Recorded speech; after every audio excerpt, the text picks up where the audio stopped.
একটা হাদিস আমরা মানতে চাই না, একটা আমল আমরা করতে চাই না। আচ্ছা, আমরা অনেক সময় দোয়া করি না? দোয়া করি কি করি না? নামাজের পরে একা একা দোয়া করি না অনেক সময়? আর দোয়া করার পদ্ধতি কি বলুন তো?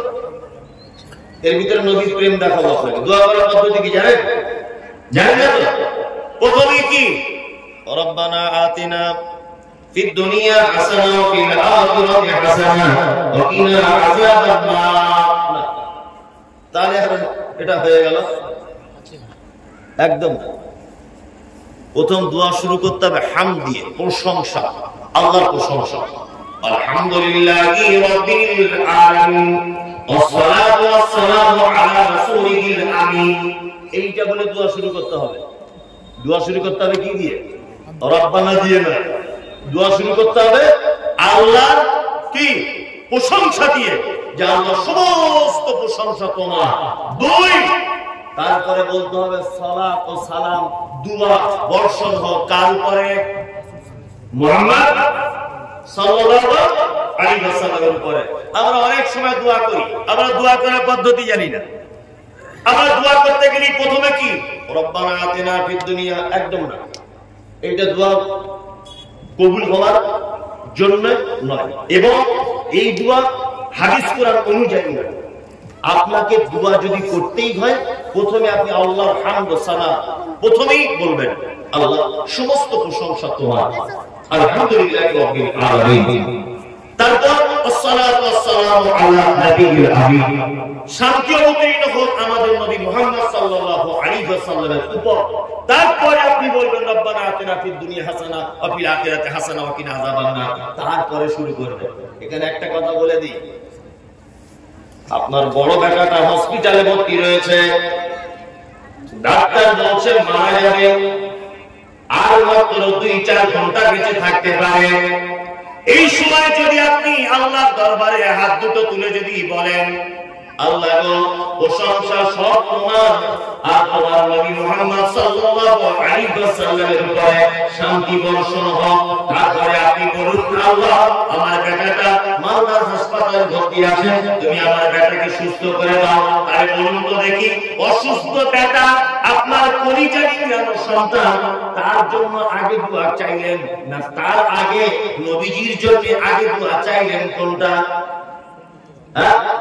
নবীজির জন্য আগে দোয়া চাইলেন।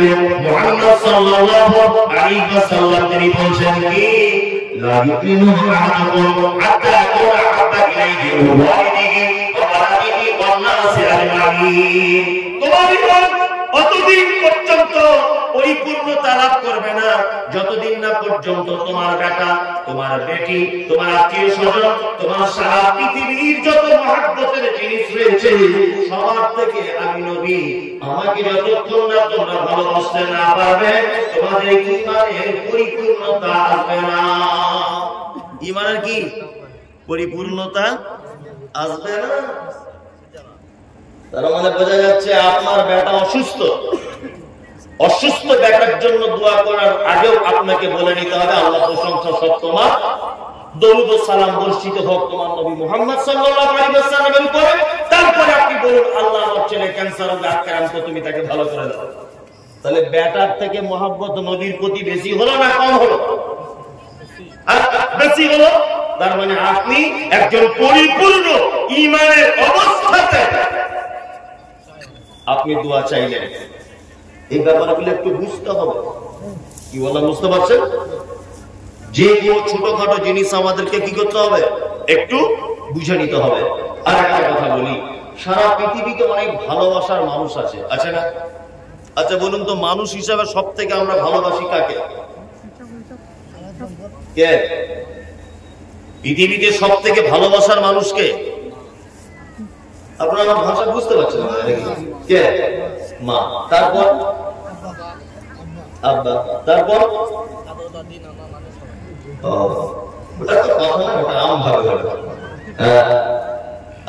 প্রথমে তাহলে আব্বা মা হলো, তাই তো? তারপরে যদি ভালোবাসার কেউ থাকে আপনাকে ভালোবাসে, কে বাসে? স্ত্রী। বউ ছাড়া কি বোঝে না? স্ত্রী। কার পাল্লায় পড়েছে, নতুন নতুন বিয়ে করেছে মনে হয়, তো এই জন্য বুঝতে পারছে না ভালো মন্দ। বললাম বুঝলেন?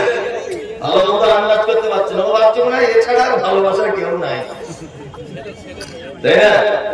কত সহজ গোলাম হোসেন। তুমি যাও দেখি, ডাক্তার বলে দিক যে তোমার আর 3 মাস টিকিট আছে, তোমার বাঁচার সম্ভাবনা নেই। তোমার বউ দেখবে ফোন করে অন্য জায়গায় ঠিক করে রেখেছে, 3 মাস পরই তোমার চলে যাবে, শুধু এর মরার অপেক্ষা। কি বললাম? কিন্তু আপনার মা, আপনি বিছানায় পেচ্ছাপ করুন, পায়খানা করুন, গোটা শরীরে পোকা হয়ে যাক, দুর্গন্ধ হয়ে যাক, আপনার মা তবুও কোনোদিন বিরক্ত হয়ে বলবে না যে আল্লাহ আমার বেটাকে তুমি তুলে নাও। পৃথিবীতে এরকম কোন মা আছে? তবুও দোয়া করবে আল্লাহ আমার বেটাকে তুমি ভালো করে দাও। কি বলা হয় না? স্ত্রীকে ভালোবাসুন, তবে অতিরিক্ত নয়,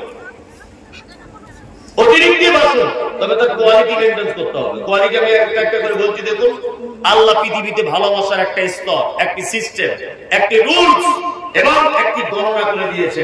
এক, কুল ইন কানা আবাউকুম ওয়া আবনাউকুম ওয়া ইখওয়ানুকুম ওয়া আযওয়াজুকুম ওয়া আশীরাতুকুম ওয়া আমওয়ালুন ইqtaraftuমুহা ওয়া তিজারাতুন তাখশাউনা কাসাদাহা ওয়া মাসাকিন তারজাউনাহা আহাব্বা ইলাইকুম মিনাল্লাহি ওয়া রাসূলিহি ওয়া জিহাদিন ফি সাবিলিহি ফাতারাব্বাসু হাত্তা ইয়াতিয়াল্লাহু বিআমরিহি ওয়াল্লাহু লা ইয়াহদিল কওমাল ফাসিকিন। আল্লাহ বলে, শোন বান্দা, সারা পৃথিবীতে যত ভালোবাসার জিনিস আছে, আবাউকুম, তোর বাপ এবং তোর মা, এদের থেকে ভালো তোকে বেশি কেউ বাসে না। আবনাউকুম, তারপরে তোমার বেটা আর তোমার বেটি, ওয়া ইখওয়ানুকুম, তারপরে তোমার ভাই, ওয়া আযওয়াজুকুম, তারপরে তোমার স্ত্রী, ওয়া আশীরাতুকুম, তোমার নিকট আত্মীয়, ওয়া আমওয়ালুন ইqtaraftuমুহা, তোমার উপার্জিত সম্পদ, ওয়া তিজারাতুন তাখশাউনা কাসাদাহা, তোমার এমন একটা ব্যবসা যে ব্যবসাকে তুমি এত ভয় করো, জোহরের সময়তে মসজিদে গেলে কাস্টমার কেটে যেতে পারে, ব্যবসায় লস হয়ে যেতে পারে, দোকানে বেচা কেনা কমে যেতে পারে, এই আশঙ্কা যে ব্যবসাতে রয়েছে। মাসাকিন তারজাউনাহা, আল্লাহ বলে তারপরে তোর বাড়িটা হলো তোর ভালোবাসার জিনিস। মাসাকিন তারজাউনাহা, বাড়ি ভালোবাসার জিনিস নয়, বাড়ি ভালোবাসার জিনিস, আত্মীয় স্বজন ভালোবাসা, তোমার বোন তোমার ভালোবাসা, তোমার মা তোমার ভালোবাসা। কিন্তু আল্লাহ বলছে হাব্বা ইলাইকুম মিনাল্লাহি ওয়া রাসূলিহি ওয়া জিহাদিন ফি সাবিলিহি, সবার সাথে ভালোবাসা ত্যাগ করে দিয়ে 3টে জিনিসকে ভালোবাসতে হবে। কটা?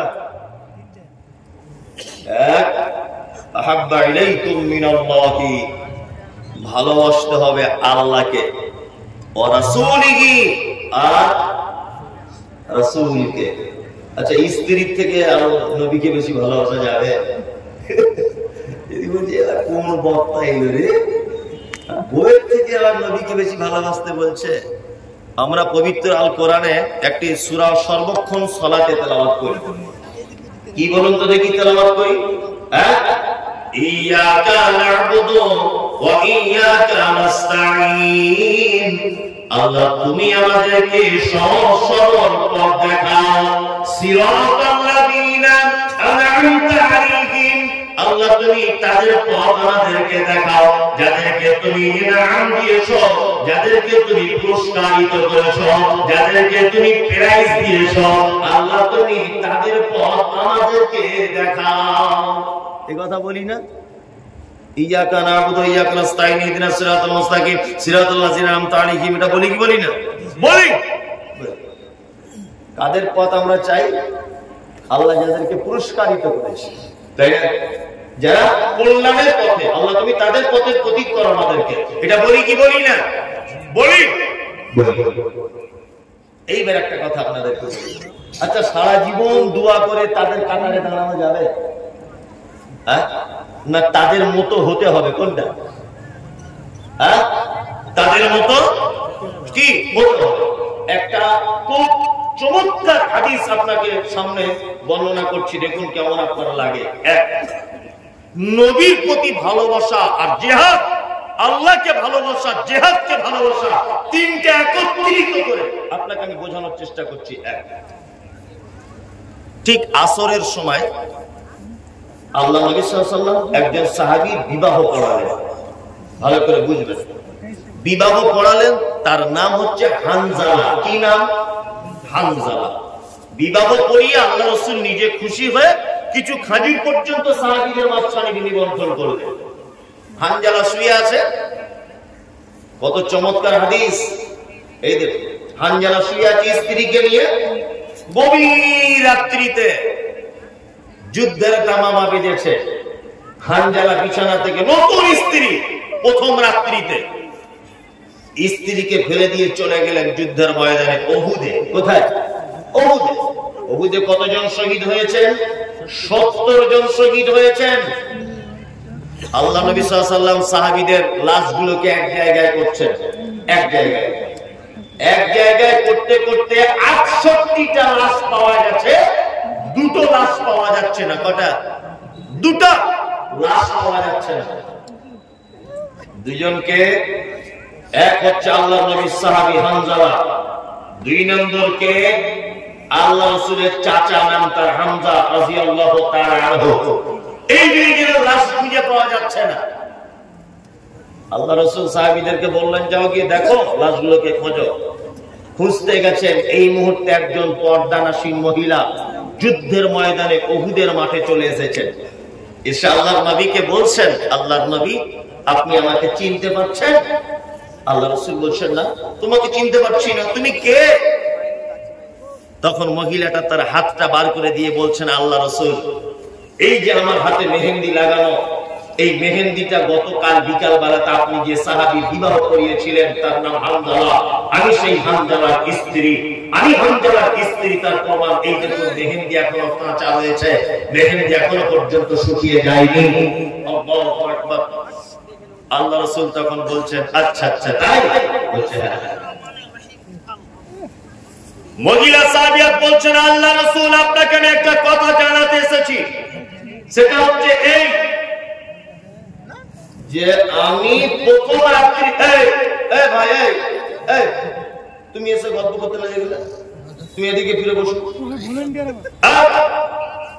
আল্লাহ রাসূল, আপনি গতকাল বিকাল বেলাতে যা বিবাহ করিয়েছেন, আল্লাহ রাসূল, আমি তার স্ত্রী। তবে এই কথা আপনাকে বলতে এসেছি, শহীদ হয়ে গেলে যুদ্ধের মাঠে ওই অবস্থায় তাদেরকে দাফন করা হয়। আপনার কাছে বিনীত অনুরোধ, আমার স্বামী রাতের বেলা আমার সঙ্গে শারীরিক সম্পর্কে লিপ্ত হয়েছিল। আল্লাহ রাসূল, আপনি যখন যুদ্ধের কথা বলেছেন, ও আর কোনো কিছু চিন্তা ভাবনা না করে যার যুদ্ধের অস্ত্র নিয়ে ময়দানে ঝাঁপিয়ে পড়েছে, আসার সময়তে ওর উপরে গোসল ফরজ গোসলটা পর্যন্ত করতে ভুলে গেছে। দয়া করে আমার স্বামীকে আপনি একটু গোসলটা করিয়ে দিবেন। আল্লাহ, জিবরিল আমিন এলেন, আল্লাহ রাসূলকে বলছেন, আল্লাহ রাসূল, আরে হানজালাকে পাওয়া যাচ্ছে না, এই কথা নয়, চুরি হয়নি, কিছু নয়। আসলে আল্লাহ ওর শহীদে এত খুশি হয়েছে, আসমানের ফেরেশতা দিয়ে তৃতীয় আসমানে তাকে তুলে নিয়ে ওইখানে জমজমের পানিতে গোসল করিয়ে, আতর মাখিয়ে, মেসওয়াক মাখিয়ে, ওই দেখো সাহাবীদের কাঁধের উপরে আসছে ওই হানজালার লাশ। আল্লাহ রাসূল বলছেন, আমি দেখতে পাচ্ছি তার মাথার দিক দিয়ে টক টক করে পানি গড়িয়ে গড়িয়ে পড়ছে। সুবহানাল্লাহ। ভাবতে পারা যায়, ভাবতে পারা যায় জিহাদের প্রতি কত ভালোবাসা, আল্লাহ দ্বীনকে বিজয় করার জন্য কত ভালোবাসা, মুহাম্মদ সাল্লাল্লাহু আলাইহি ওয়াসাল্লামের হুকুম মানতে কত ভালোবাসা। আল্লাহ তাআলা আয়াতের ভিতরে বলছেন, তোমার স্ত্রী, তোমার আত্মীয়-স্বজন, সমস্ত কিছু থেকে 3টা জিনিসকে তোমরা ভালোবাসবে। 1, আল্লাহকে ভালোবাসতে হবে। 2, মুহাম্মদ সাল্লাল্লাহু আলাইহি ওয়াসাল্লামকে ভালোবাসতে হবে। 3, আল্লাহ রাস্তায় জিহাদ করাটা তোমাদের কাছে পছন্দ করতে হবে। জিহাদ মানে, আমি আপনাকে কথা বলছি না তলোয়ার নিয়ে মারামারি করতে হবে। জিহাদ মানে এটাও, একটা লোক অপরাধ করছে, সমাজে একটা লোক মদ পান করে, সমাজে একটা লোক চোর, সমাজে একটা লোক বিশৃঙ্খল, সমাজে একটা লোক অপরাধী, এই মানুষটার জন্য সমাজ পরিবর্তন হতে চাইছে না। এইরকম মানুষের বিরুদ্ধে আপনি পদক্ষেপ গ্রহণ করুন, তাকে অন্যায় থেকে সরানোর, এর নাম জিহাদ। এর নামও কি? জিহাদ। আমাদের ভালোবাসা কেমন? আল্লাহ, এত ভালোবাসা আছে? আছে বলুন। সামান্য একটা হাদিস, সামান্য। যাদের খাওয়া প্রয়োজন রয়েছে, যারা খাওয়া কামনা করছেন, খান নেই, তারা রোডের সাইডে যে গেট আছে, গেটের কাছে কুপন আছে, যে খেয়ে আসতে পারবে। যাদের খাওয়া দরকার আছে, গিয়ে খেয়ে আসতে পারবে। সামান্য একটা হাদিস, আমরা সে হাদিসগুলোকে মানতে পারি, নিজের জীবনে বাস্তবায়ন করতে পারি বলুন? এই বলেছি, নবীকে ভালোবাসার বহিঃ প্রকাশ হচ্ছে উনি যেটা আদেশ করেছেন মেনে নেওয়া, যেটা নিষেধ করেছেন সেটা কি ছেড়ে দেওয়া, তাই না?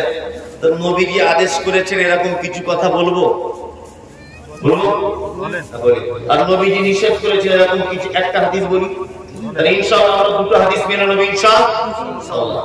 এক, মুহাম্মদ সাল্লাল্লাহু আলাইহি ওয়াসাল্লাম তিনি বলেছেন, এক মুসলিম আর মুসলিমের উপরে 6টা জিনিসের হক রাখে। আরেকটা হাদিস আছে 5টা, শায়েখ বসে আছেন, দুটোই সহিহ হাদিস, দুটোই হাদিস সহিহ, 5টারও সহিহ, 6টারও সহিহ। আমি 5টাটা বলছি, ছোট্ট ছোট্ট, এগুলো আপনারা আমল করবেন ইনশাআল্লাহ। করব।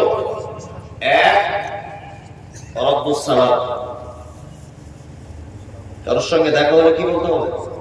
আসসালামু আলাইকুম। ইনশাআল্লাহ বলবো আজকে থেকে ইনশাআল্লাহ। Good morning, good evening, hi hello, কেমন আছিস, এসব চলবে না। দেখা হলে কি বলতে হবে? আসসালামু আলাইকুম। সবাইকে সালাম দেবে ইনশাআল্লাহ, শুধু বউকে দেওয়া যাবে না। বউকে দেওয়া যাবে? এই বউকে দেওয়া যাবে? এখানে একটা লোক আছে যে আমি আমার বউকে সালাম দিই। কে? তুই নতুন বিয়ে করেছিস বলে দেখছিস, তোর আমি চিনি না, জন্ম থেকে দেখছি তো, তুই নতুন বিয়ে করেছেন এখন ওই জন্য দিচ্ছে। ওই রকম প্রেম কথা আমাদের সব পুরাতন হয়ে গেছে, নতুন নতুন আছে আমার বউকে সালাম দিই, স্ত্রীকে। আমার স্ত্রীকে সালাম দেওয়া বিপদ, কি বললাম বুঝলেন? আমার মাদ্রাসাতে আনারুল গেছে, আমার মাদ্রাসাতে একটা বাংলা টিচার আছে, ওকে বলছে তুমি তোমার বউকে সালাম দাও। তুমি দেখো কেমন লজ্জা লাগে, একবার দিয়ে দেখো। তারপর আপনি যখন বলছেন তাহলে টেস্ট করবো। 1 সপ্তাহ 15 দিনের সঙ্গে দেখা হয়, তো আবার জলসা করে মাদ্রাসায় গেছি। এই সাবির, তোমার বউকে সালাম দিয়েছিলে? বলছে মনি সাহেব সালাম দিও, এক বিপদে পড়েছি। কি বিপদ? বলছে আমার বউকে বলেছি আসসালামু আলাইকুম, তো আমার বউ দরজা খুলে বলছে তুমি কি আমায় চিনতে পারছো না যে আমি তোমার বউ? সালাম দিচ্ছে, তুমি কি চিনতে পারছো না আমি তোমার বউ? সালাম দিচ্ছে কেন? তার মানে বুঝতে পারা যাচ্ছে যে আমাদের মাঝে এটা একটা রীতি যে পরিচিত কাউকে সালাম দিতে কি হয় না। ও তো ঘরের বউ, ওকে আর কি সালাম দিবে? শুনুন, কিছু কিছু টিপস আছে, যে টিপস গুলো নিতে হয়। যেমন আমাদের পাড়া গ্রামের স্বামী স্ত্রীতে একটু আধটু অশান্তি হয়, তাই না? হয়তো আপনি বাপের বাড়ির ব্যাপারে একটু বিরুদ্ধে কথা বলেছেন, ও দেখবেন সারা রাত উল্টো দিকে শুয়ে আছে, এত ডাকছেন, এমন করছে মনে হচ্ছে আপনাকে মারলেও সুবিধা হয়। অনেক সময় এরকম ঝগড়া ঝামেলা হয়, রাত্রে ঝগড়া হয়েছে, সারা রাত কেটে গেল, কেউ কারোর দিকে ফিরছে না, আবার সকাল হয়ে গেল, সকাল উঠে একটু চা করো, এরকম করছে। আবার মেয়েকে দিয়ে বলছে তোর বাপকে বল চা খাবে কি জিজ্ঞেস কর, ও নিজে বলছে না। এরকম অনেক সময় হয় না? নিয়ে যেদিন দেখবেন রাতে ঝগড়া হয়েছে, দিনে ঝগড়া হয়েছে, সেদিন আপনি টার্গেট করবেন 50 বার সালাম দেবেন। দেখবেন যতই শত্রু হোক তাকে সালাম দিলে, জোরে উত্তর না দিলে অন্তরে অন্তরে দিবে। দিলে কি দিবে? আসসালামু আলাইকুম বাংলা মানে কি? আল্লাহ তুমি তার উপরে শান্তি বর্ষণ করো, তাই না? এবার আপনি আপনার বউকে বলছেন আসসালামু আলাইকুম, ও মনে মনে বলছে ওয়ালাইকুম আসসালাম, আপনাকে শোনাচ্ছে না মনে মনে। আচ্ছা, যদি 50 বার সালাম দেন, একবার যদি সালাম কবুল যদি হয়ে যায়, তাহলে অশান্তি সংসারে শান্তি নেমে আসবে কি আসবে না? আসবে। তার মানে বইয়ের সঙ্গে অশান্তি হওয়ারও একটা জাদু, বেশি করে সালাম দেওয়া, তাই না? বেশি করে সালাম দিবেন, আসসালামু আলাইকুম, তোমার উপরে আল্লাহর পক্ষ থেকে শান্তি বর্ষণ হোক। ও কি বলবে? ওয়ালাইকুম আসসালাম, তোমার উপরেও হোক। তাই না? তো দুজনেই যখন দুজনের জন্য শান্তি কামনা করব, আরে একবার যদি সালাম আসমানের উপরে উঠে যায় তাহলে আর অশান্তি থাকবে? বলুন থাকবে? থাকবে না। আমরা এক অপরকে দেখে সালাম করব ইনশাআল্লাহ। হাটে ঘাটে বাজারে ব্যবসা বাণিজ্যে বন্ধু বান্ধব দেখা হলে ছেলে মেয়ে আত্মীয় স্বজন কি বলবো? আসসালামু আলাইকুম। ওয়াইয়াতুল মারিজ, কেউ অসুখে পড়ে গেলে কি করবে? পাড়া প্রতিবেশী কেউ অসুখে পড়ে গেলে দেখতে যেতে হবে, তাই না? অসুখে পড়ে গেলে দেখতে গেলে লাভ না লস? কত লাভ? আপনাকে ছোট্ট একটা কথা বলে দিই, এই কথাটা আপনি আমল করার চেষ্টা করবেন। পাড়ার দক্ষিণ পাড়াতে একজন অসুস্থ, আপনি গেলেন তাকে দেখতে, ভালো করে বুঝবেন। আপনি গেলেন, যাওয়ার পরে তার মাথায় হাত দিয়ে বলছেন লা বাসা তাহুর ইনশাআল্লাহ, চাচা তুমি টেনশন করো না, আল্লাহ তোমাকে ভালো করে দেবে। কোন ডাক্তার দেখাচ্ছ? না ফটিক ব্যানার্জিকে দেখাচ্ছি, ওকে বাদ দিয়ে দাও, আব্দুল্লাহ বলে একটা ডাক্তার আছে রায়গঞ্জে বসে, ওকে দেখাও। এরকম দুটো একটা পরামর্শ দিয়ে দিলেন। কি বললাম বুঝলেন না? পরামর্শ দেওয়ার পরে আপনি সকাল বেলাতে যদি রোগীটাকে দেখতে যান, সন্ধ্যা হওয়ার আগ পর্যন্ত আসমানের ফেরেশতারা আপনার জন্য এই বলে কামনা করে যে আল্লাহ রোগীকে তো ভালো করবে, যে দেখতে এসেছে তাকে আগে সুস্থ করো, তাকে আগে কল্যাণ দান করো, তারপর রোগী। আচ্ছা বলুন তো, তাহলে রোগী দেখতে গেলে লাভ নিজের না রোগী? নিজের। রোগীর তার থেকে বেশি নিজের। আনিকুল ইসলাম অসুস্থ, আমি দেখতে গেলাম ওকে, ও কার দোয়া পেল? আমার দোয়া পেল, তাই না? আর আমি কার দোয়া পাচ্ছি? ফেরেশতাদের। তার মানে কাজ বেশি কাজ। দেখতে গেলে লাভ বেশি। কেউ মারা গেলে তার জানাজার সালাত আদায় করতে যাবেন ইনশাআল্লাহ, জানাজার সালাত আদায় করতে যাবেন। আর ইজাবাতুদ দাওয়াতি, কেউ দাওয়াত দিলে দাওয়াত গ্রহণ করবেন ইনশাআল্লাহ। আমরা বিশেষ করে যারা আহলে হাদিস বলে দাবি করি, আমাদের আবার একটা খুব খারাপই আছে, খুব খারাপ। বলছে শবে বরাত আস্তাগফিরুল্লাহ, ওটা বিদআত। আচ্ছা, কেউ মারা গেলে ভোজ করা, অনুষ্ঠান করা, গরু কেটে খানা করা, বুঝি ওটাও বিদআত। চল্লিশা বুঝি ওটা তো একদম নাজায়েজ। মুসলমানি খাতানা অনুষ্ঠান বুঝি ওটাও নাজায়েজ, ভালো সব নাজায়েজ, কিন্তু খাওয়ার বেলাতে খাওয়ার বেলাতে আমরা ওটা নাজায়েজ থাকে না, তখন জায়েজ হয়। দাঁত খোঁচড়াতে খোঁচড়াতে বার হচ্ছে, তো হচ্ছে কি ব্যাপার চাচা, কোথায় দাওয়াত বাড়ি গিয়েছিলে? বুঝে সে অমুকের মা মরে গিয়েছিল না, আজকে সে 40-এর দিন না 4 দিনের দিন খাওয়া দাওয়ার ব্যবস্থা, ওই জন্য গিয়ে একটু খেয়ে এলাম, তাই না? আশ্চর্য ব্যাপার। আচ্ছা, যে কোনো দাওয়াত বাড়িতে আপনি যেতে পারবেন? আপনি তো মানুষ, মানুষ না? পৃথিবীর প্রতিটা প্রাণী তার রবের সিদ্ধান্ত অনুযায়ী চলে, চলে কি চলে না? চলে। জীবনে কোন কুকুরকে আপনি দেখেছেন যে জমিতে গিয়ে ধান খাচ্ছে?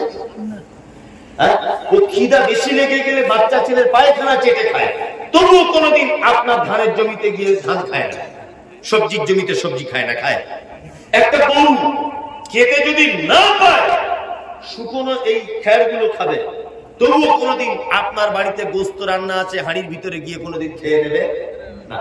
তার মানে আল্লাহ ওকে যেটা খেতে বলেছে ও সেটা খায়, আল্লাহ ওকে যেটা নিষেধ করেছে সেটা খায় না, তাই তো? কিন্তু মানুষ আল্লাহ যেগুলো নিষেধ করেছে সেগুলো খায়, মুহাম্মদ সাল্লাল্লাহু আলাইহি ওয়াসাল্লাম যেগুলো নিষেধ করেছে সেগুলো খায়। একটা কুকুর আপনি 20 দিন তাকে খেতে দেবেন না, সে খাবে না। আপনি দুটো আলু কেটে তার সামনে দেন তো জীবনে খাবে না। একটা বাঁধাকপি ফুলকপি নিয়ে দেন তো খাবে? ও বাচ্চা ছেলে পায়খানা খাবে, কিন্তু ওটা খেতে পারবে না। তার মানে পৃথিবীর প্রত্যেক প্রাণী তার রবের নির্দেশনাবলীতে চলে, চলে না? কিন্তু মানুষ এত বড় বোকা যে আমরা রবের নির্দেশ মানি না, মুহাম্মদ সাল্লাল্লাহু আলাইহি ওয়াসাল্লামের নির্দেশ মানি না। কে এটা কি জিজ্ঞেস করছে? দাদা দেখুন, এসব জিজ্ঞেস করার উত্তর দেওয়ার মতো জ্ঞান আমার নেই। এখানে সাহেব বসে আছেন, এটা আমার চরম বিয়াদবি। তারপর আমি পড়ে দেখছি, আমার জানা থাকলে আমি বলবো, না তো বলবো না। কি বললাম বুঝলেন? আসলে মানুষ এখন মনে করে যে বক্তা মানে পৃথিবীর সব থেকে বড় আলেম। কি বললাম বুঝলেন? আসলে বক্তব্য তো ভাই এটা কোনো ব্যাপারই নয়, যা থুতুরির জোর সেই বক্তা। কি বললাম বুঝলেন? ইলমিয়াত আলাদা আর বক্তা আলাদা। আসছে এখন তো যত বক্তা বেশিরভাগ সব নকল। আমি বলে বলে হাসি মাঝে চলে। হ্যান্ডবিলে লিখছে বদরুদ্দোজা নাদবির নকল, হ্যান্ডবিলে লিখছে নূর মোহাম্মদের নকল, হ্যান্ডবিলে লিখছে যে দেলার হোসেন সাইদির নকল। মনে মনে ভাবি যে বক্তাই যদি নকল হয়, ও সঠিক কথা বলবে কি করে? তো নিজেই নকল। মাঝে সাঝে ভাবি এটা দেখবেন, বক্তা বক্তব্য দিতে আসছে, ওই আব্দুল রাজ্জাক বিন ইউসুফ যা বলেছে ওই ক্যাসেটটাই শুনিয়েছে এখানে চালিয়ে দিচ্ছে। নূর মোহাম্মদ কবি ওইখানে বক্তব্য রেখেছিল, ওইটাই মুখস্থ করে এখানে বলে দিচ্ছে। তা মনে মনে ভাবছি যে ও নিজেই যদি ডুপ্লিকেট হয়, ও জাতিকে কি করে সঠিক কথা বলবে? আশ্চর্য ব্যাপার। আমার বেশি ইলমিয়াত নেই, তবে নিজে নিজে পড়ে বাংলা বই তৈরি পেপার পত্র পত্রিকা আবিজারি পড়ে জ্ঞান অর্জন করে নিজের জ্ঞানের উপরে বলার চেষ্টা করি, যে আমি যেটা বুঝেছি বাবা সেটা বললাম। কি বললাম বুঝলেন? আচ্ছা, একজনে বলছেন ফিতরা আদায়ের মাধ্যমে, ও ফিতরা সর্দারের মাধ্যমে বন্টন করা কি বাধ্যতামূলক? নিজের ফিতরা নিজে কি বন্টন করা যায়? এ ব্যাপারে বিস্তারিত কিছু বলবেন। আপনাদের এখানে কি হয়? সর্দারের কাছে জমা হয়? আচ্ছা, সর্বপ্রথম আমাদেরকে ফিতরার বিষয়টা জেনে নিতে হবে। সেটা হচ্ছে এই যে যাকাত যেটা ফরজ হয়, ওটা সম্পদের উপরে নির্ভর করে যাকাত ফরজ হয়, আর ফিতরা ব্যক্তির উপরে ফরজ হয়। কি বললাম বুঝলেন? যাকাত সম্পদের উপরে ফরজ হয়, ফিতরা ব্যক্তির উপরে ফরজ হয়। ঈদগাহে যাবার আগ পর্যন্ত যে শিশু পৃথিবীতে জন্মগ্রহণ করেছে তার ফিতরা দিতে আপনি বাধ্য। কি বললাম বুঝলেন? ফিতরা কি দিয়ে দেবেন? খাদ্যদ্রব্য দিয়ে দেবেন, চাউল,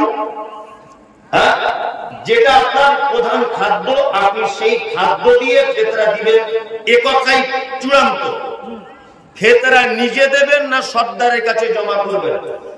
সুন্নত পদ্ধতি হচ্ছে নিজে দেওয়া। মাথায় রাখবেন, সর্দারের কাছে জমা করতেই হবে, এটা ইসলামের কোনো বিধান নয়। আমি মুনতারির ইসলাম জেনে বুঝে জানা আছে বলে আপনাকে আমি জানাচ্ছি। কখন সর্দারের কাছে জমা করবেন? সর্দার যদি আমানতদার হয়। কি বললাম বুঝলেন? কিসের আমানতদার? আপনার ফিতরা জমা নিল ঈদগাহে যাওয়ার আগে, ফিতরা যারা পাওনাদার বা যারা প্রাপ্যদার তাদের বাড়িতে পর্যন্ত পৌঁছে দিল, এই কথা বা এই দায়িত্বর আমানত যদি রক্ষা করে সর্দার, তাহলে আপনি সর্দারের কাছে ফিতরা জমা করবেন, নত আপনি একা একা ফিতরা দিবেন। এটাই ঠিক। সুন্নত পদ্ধতি হচ্ছে একা একা দেওয়া।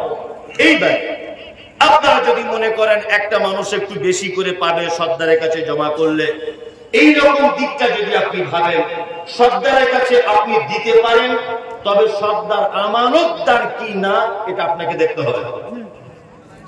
আমাদের বর্তমানের যে সর্দারেরা, অনেক সর্দার তো আছে ফিতরাটাকে মেরে পর্যন্ত খেয়ে হিসেবে গন্ডগোল করে না? অনেক সর্দার এরকম আছে, ঈদের নামাজ মিটে যাচ্ছে, তার 15 দিন পরে ফিতরা বিলি করছে। এই সর্দারের কাছে ফিতরা জমা করবেন না। ঈদের পরের দিন যদি কোনো ফিতরা সর্দার বিলি করে, তাহলে তার কাছে ফিতরা জমা করবেন না। আমানতদার যদি হয় সর্দার, ঈদের মাঠে যাওয়ার আগে যদি ফিতরা বিলি করে, তাহলে আপনারা তার কাছে ফিতরা জমা করতে পারেন, এতে কোনো সন্দেহ নাই। না না, বেশি আমাকে জিজ্ঞেস করো না, আমি বেশি বলতে পারি না।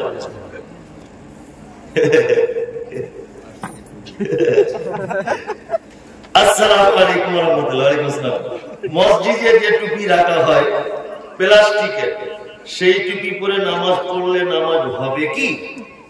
আচ্ছা, আসলে টুপি পরাটাই যে কি এটা আগে বুঝতে হবে। টুপি পরা তো সুন্নত নয়, এটা একটা ইসলামিক সাজ বলা যেতে পারে। আল্লাহ সৌন্দর্যটাকে পছন্দ করে, সেই হিসাবে আমরা টুপি পরি। টুপি পরা যে সুন্নত, এটা কি বলছি বুঝতে পারছেন? তবে আমি আপনাকে খালি মাথাতে নামাজ পড়তে বলিনি, আপনি টুপি পরবেন। আর সব থেকে বড় কথা হচ্ছে এই যে মসজিদে 2025 সালে এখনো টুপি কিনে রাখা এটা চলে। 35,000 টাকার যে লোকটা পকেটে মোবাইল রাখে, সে যদি মসজিদের টুপি পরে নামাজ পড়ে, তার নিজের একটা লজ্জা শরমত আছে। 35,000 টাকার মোবাইল তার পকেটে, আর 5 টাকার একটা কাপড়ের টুপি তুমি কিনতে পারো না? কি বললাম বুঝলেন? মসজিদের টুপিতে নামাজ পড়া যাবে কিনা এটা আমি বলছি না, আমি এতটুকু বলছি যে অনেক সময় রুচিতে বাঁধে। রুচিতে বাঁধে না? একজন সরিষার তেল পছন্দ করে, সরিষার তেল মাথায় দিয়ে টুপিটা পরেছে, তেল চিটে ভাব হয়ে গেছে, আবার আপনি যদি ওটা পরেন মসজিদে গিয়ে টুপি পকেটে নেই, টুপি মাথায় দিতে হবে না, এমনিতে সালাত আদায় করুন, কোনো সমস্যা নেই। কি বললাম বুঝলেন? তবে আমি কিন্তু বলিনি টুপি ছাড়া সালাত আদায় করুন, এটা বলিনি। আমি বলছি এমার্জেন্সি হয়েছে, টুপি নিয়ে যেতে ভুলে গেছেন, সেই সময় আপনি খালি মাথায় সালাত আদায় করুন, কোনো সমস্যা নাই। মসজিদ থেকে টুপি তুলে দেন, আজকের আগের বেলাতে যেগুলো আছে নয় আগুনে পুড়িয়ে দেন, আর না হলে কোথাও ফেলে দেন ছুঁড়ে। কারণ হচ্ছে এই মসজিদে টুপি রেখেছেন বলে ও নামাজি আজ পর্যন্ত টুপি কেনেনি।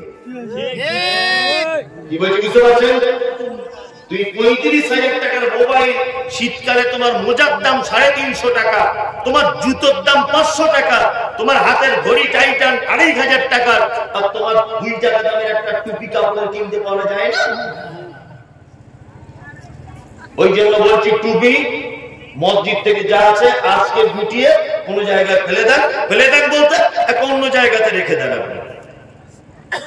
আচ্ছা, বাংলাদেশের সাদিকুর রহমান মাজার পূজারী বলছে মিজানুর রহমান আজহারিকে কতল করতে পারলে 10 লক্ষ টাকা পুরস্কার। মিজানুর রহমান আজহারি সাহেব ইদানিং সোশ্যাল মিডিয়াতে একটা শব্দ ব্যবহার করেছেন, কাউবয়। মুহাম্মদ সাল্লাল্লাহু আলাইহি ওয়াসাল্লামের ব্যাপারে তিনি এই শব্দ ব্যবহার করেছেন, কাউবয়, যার বাংলা মানে হচ্ছে রাখাল, গরুর রাখাল। প্রথমত কথা হচ্ছে আল্লাহ নবী সাল্লাল্লাহু আলাইহি ওয়াসাল্লাম গরু চড়িয়েছিলেন, এই রকম মর্মে দুনিয়ার কোনো হাদিস খুঁজলে পাওয়া যায় না। প্রতিটা নবীকে দিয়ে আল্লাহ তাআলা ছাগল বা বকরি চড়ানোর কাজ করিয়েছেন এই কারণে, কারণ বকরি চড়ানোর মাধ্যমে ধৈর্যের ট্রেনিং দেওয়া হয়েছে প্রতিটা নবীদেরকে। তাই বলে নবীগণ রাখাল নয়। আমরা আল্লাহ নবীর ব্যাপারে যখন কোন শব্দ যখন চয়ন করব, সেই শব্দটা যেন মার্জিত ভাষাতে হয় এবং শব্দের ভিতরে যেন একটা সৌন্দর্য প্রকাশ পায়। যেমন আমাদের বসিরহাটের কোন একজন লোক, তিনি একজন আলেম, নামের আগে মুফতি দেন, উনি আল্লাহ নবীর ব্যাপারে বলছেন, কি বলছেন? যে নবীজি ভিখারির বাচ্চা ছিলেন। নাউজুবিল্লাহ। ডাইরেক্ট তার ভিডিও আমার কাছে আছে, ওনার নামটা আমার মনে নেই, কোন একজন মুফতি সাহেব বলছেন নবীজি ভিখারির বাচ্চা ছিলেন। আল্লাহু আকবার। আমরা সাধারণত ভিখারি বলতে কি বুঝি? মানুষ যখন কারো কাছে থালা বাসন বাটি নিয়ে হাত পাতে তাকে আমরা ভিখারি বুঝাই। তো নবীরা কি এরকম ছিলেন? উনি বলতে পারতেন নবীজি গরিব ঘরের ছেলে ছিলেন, এটা বললে কেমন হতো, তাই না? এখন মিজানুর রহমান এই শব্দটা, জানি না উনি জ্ঞানী মানুষ কোন দৃষ্টিভঙ্গিতে কথা বলেছেন, তবে আমি এ কথা উনি সঠিক বলেছেন না ভুল বলেছেন এইটা বলার আগে আমি সাদিকুর রহমান, বাংলাদেশের যে পীর পূজা করে যারা, এ বলেছে যে মিজানুর রহমানের গর্দান কেটে আনলে পারলে 10 লক্ষ টাকা প্রাইজ দেওয়া হবে। একজন মুসলিম আর একজন মুসলিমের রক্ত ক্ষয় করতে পারে না, হারাম, চলবে না। একজন পীর পূজা, তোমার মুখ থেকে শব্দ আশা করা যায়, তুমি কে আর মিজানুর রহমান কে? তুমি তো পাক্কা মুশরিক। তুমি মাজারে ধ্বজা ধরে বেড়াও, তুমি মাজারের সেজদা দাও, তুমি মাজারের চাদর চড়াও, তুমি তো মুশরিক। অবিলম্বে বাংলাদেশের সরকারের উচিত এই সমস্ত পাগলাদেরকে পাবনার পাগলা গারদে ভরুন, আর না হলে এদেরকে উপযুক্ত সাজা দেন জনগণের সামনে। আলমের ব্যাপারে কথা হুঁশিয়ারি দেয় কি করে যে মিজানুর রহমান আজহারীর গর্দান কাটতে পারলে 10 লক্ষ টাকা তাকে টাকা দেওয়া হবে। আমি মুক্তাদিল ইসলাম বক্তব্য রাখতে গিয়ে একটা শব্দ ভুল হতেই পারে, আমি মানুষ, তাই বলে আমার বিরুদ্ধে ফতোয়া দিতে হবে যে আমার গর্দান কেটে দিতে হবে। ভুলের মধ্যে তো কেউ নেই, ভুলের মধ্যে কেউ আছে? কেউ নেই। যিনি বলেছেন সাদিকুর রহমান, উনি একদম ঠিক কথা বলেন। তবে মুহাম্মদ সাল্লাল্লাহু আলাইহি ওয়াসাল্লামের ব্যাপারে শব্দ চয়ন করতে হবে খুব হিসাব করে আমাদেরকে, তাই না?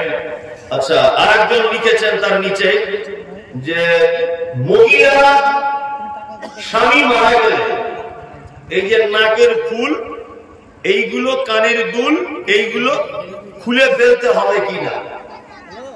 এটা আমার যেটা জানা আছে আপনাকে আমি বলে দিই। একজন স্বামী মারা গেলে তার স্ত্রী ইদ্যত পালন করবে 4 মাস 10 দিন। কতদিন? 4 মাস 10 দিন। এখন নাকের ফুল, কানের দুল যদি একান্ত পর্যায়ে ওকে খুলতে হয়, তাহলে 4 মাস 10 দিন খুলে রাখতে পারে। কিন্তু আমাদের দেশের একটা রীতিনীতি, স্বামী মারা গেছে 20 বছর, এখনো নাকের ফুল পড়ে না। কি বললাম বুঝলেন? এখনো হাতের চুড়ি পড়ে না মেয়েরা, আর এখনো যে সমস্ত ওদের অলংকার আছে সেগুলো পড়ে না, স্বামী নেই। এটা ঠিক নয়। ও 4 মাস 10 দিন পর্যন্ত খুব ভালো কালারিং শাড়ি পরবে না, নাকের ফুল খুলতেই হবে এরকম কোনো বাধ্যতামূলক নয়। তারপরে অধিকাংশ ওলামাদের মতামত হচ্ছে এই যে নাকের ফুলটা নারীদের সৌন্দর্য বাড়ানোর একটি জিনিস, এই কারণে নাকের ফুলটা খুলে ফেলাই ভালো। খুলে ফেলবে কতদিন? 4 মাস 10 দিন। 4 মাস 11 দিনের মাথাতে ইচ্ছা করলে সে বিয়ে করতে পারে, ইচ্ছা করলে নাকের ফুল পড়তে পারে, ইচ্ছা করলে সব পারে। তবে আর একটা কথা বলে দিই, স্বামী মারা যাওয়ার পর 4 মাস 10 দিন নিজের বাড়ি ত্যাগ করে অন্য কোন বাড়িতে রাত্রি যাপন করতে পারবে না। কি বললাম বুঝলেন? নিজের বাড়ি ছাড়া অন্য কোন আত্মীয়ের বাড়িতে রাত্রিতে থাকতে পারবে না। এমনি 1 ঘন্টার জন্য গেল, কেউ অসুখ দেখতে গেল, হঠাৎ ব্যাংকের একটু কাজ আছে যেতে হবে, যেতে পারে। ছেলেটা স্কুলে ভর্তি করার জন্য মাকে প্রয়োজন ডাকছে, 1 ঘন্টার জন্য যেতে পারে। কি বললাম বুঝলেন? এই টুকটাক কাজগুলো প্রয়োজনে ও করতে পারে। 4 মাস 10 দিন স্বামী মারা যাওয়ার পর কোনো বাড়িতে, কোনো আত্মীয় স্বজনের বাড়িতে, কোনো জায়গাতে গিয়ে রাত্রি কাটাতে পারে।